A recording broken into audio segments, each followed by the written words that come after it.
The Penn State Connection continues here at the Super Bowl Radio Row. Zach Gershman alongside AQ Shipley. AQ, last time we spoke, we were standing on the sidelines at the whiteout, Penn State versus Minnesota, and now we're here at the Super Bowl Radio Row.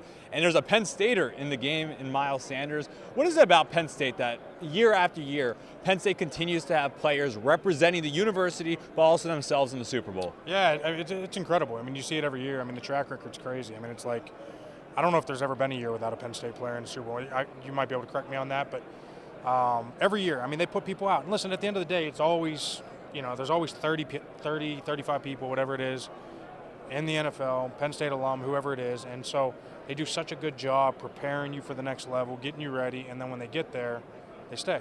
In all but 5 Super Bowls, there has been a Penn Stater, and this is Super Bowl 57. So that's a very good track record. We spoke with LeVar Arrington a couple of minutes ago. The Penn State fan base, the Penn State players, the alumni that come back, obviously we know that the Alumni Association at Penn State is one of the best, if not the best, in the entire world. But about the brotherhood in the NFL, what makes it so unique with Penn Staters? That's a great question, because it is funny. Every time I go back, I run into guys who played 50s, 60s, 70s, and you develop this relationship with them, and it permeates throughout the NFL, right? I mean, if I see LeVar, we're going to talk. If I see Keith Conlon, who played, we're going to talk. If I see Jack Ham, we're talking, right? And so, same thing, then guys who I didn't play with, didn't know, I run into Saquon, and I got his jersey on my wall at my house. And so it is something cool. It's something unique. It's a really cool brotherhood, and they always find each other. So for you won the Super Bowl with the Tampa Bay Buccaneers. Yep. What is this experience like from a player's perspective? Because obviously all eyes are on this game being the big game.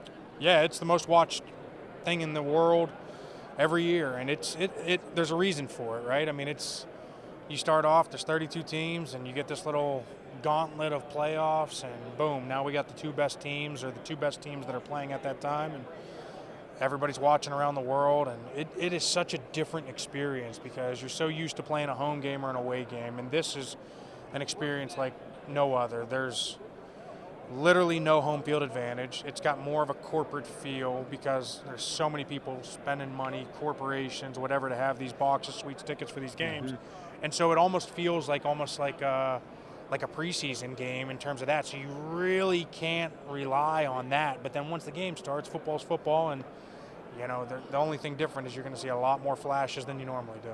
What's your prediction for the game? Eagles, not even a question. I mean, I live and die by the offensive and defensive lines, and I think they got 2 of the best in the league. The best offensive line I've seen in a long time.